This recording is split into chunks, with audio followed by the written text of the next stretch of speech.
Hi friends, అల్లార్ Naresh హీరోగా నటించిన Bachhala Malli cinema నిన్న రిలీజ్ అయింది. సినిమా మీద కాన్ఫిడెన్సో ఓవర్ కాన్ఫిడెన్సో ప్రీమియర్స్ వేశారు. 5 ప్రీమియర్ షోలు పడ్డాయి. ఈ సినిమా ఎలా ఉందో ఇప్పుడు చూద్దాం. సుబ్బు దర్శకత్వం వహించిన ఈ సినిమా ఒక క్యారెక్టర్ చుట్టూ అల్లుకున్న కథ. ఆ క్యారెక్టరే బచ్చలమల్లి. తండ్రి అంటే చాలా ఇష్టపడే బచ్చలమల్లి తండ్రి చేసిన ఓ పనికి కోపం పెంచుకొని ఆ కోపమే అతని జీవితానికి శాపంలా మారేలా అతనికే అతను ఎలా చేటు చేసుకున్నాడు అన్నది కథ.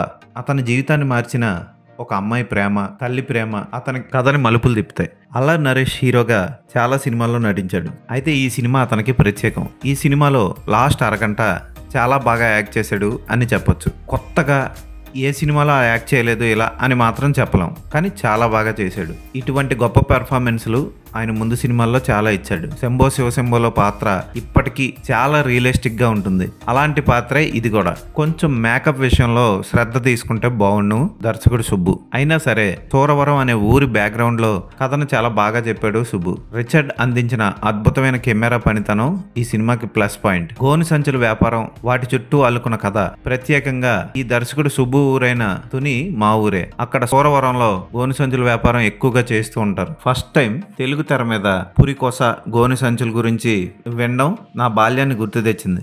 విలన్ గా నటించిన కన్నడ నటుడు అచ్యుత్ ప్రసాద్ పెద్దగా ప్రభావం చూపించలేకపోయాడు. రావు రమేష్ పాత్ర ఆకట్టుకుంటుంది. హరితేజ కొంచెం ఓవర్ యాక్షన్ చేసిన సినిమాకి ఇంపార్టెంట్ అవసరమైన రోల్లో బాగానే చేసింది. హీరోయిన్ పాత్ర కూడా ఆకట్టుకుంటుంది. ఇది ఒక పీరియాడిక్ సినిమా అవడం వల్ల చూడడానికి లొకేషన్స్ అవి ఆకట్టుకుంటాయి.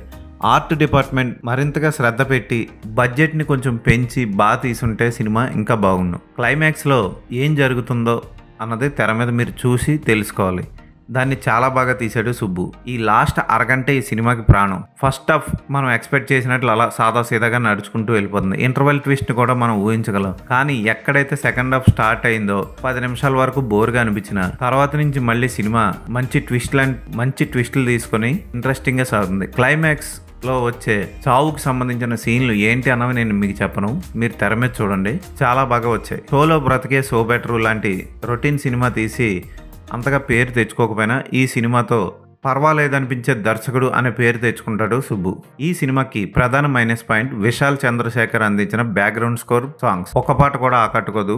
ఆ బ్యాక్గ్రౌండ్ స్కోర్ కూడా చెవులకి హింసలా అనిపిస్తుంది కానీ అంత గొప్పగా అనిపించదు. ఫైట్స్ విషయంలో జాతర ఫైట్ ఓకే. ఈ సినిమాకి నేను ఇచ్చే రేటింగ్ 3/5.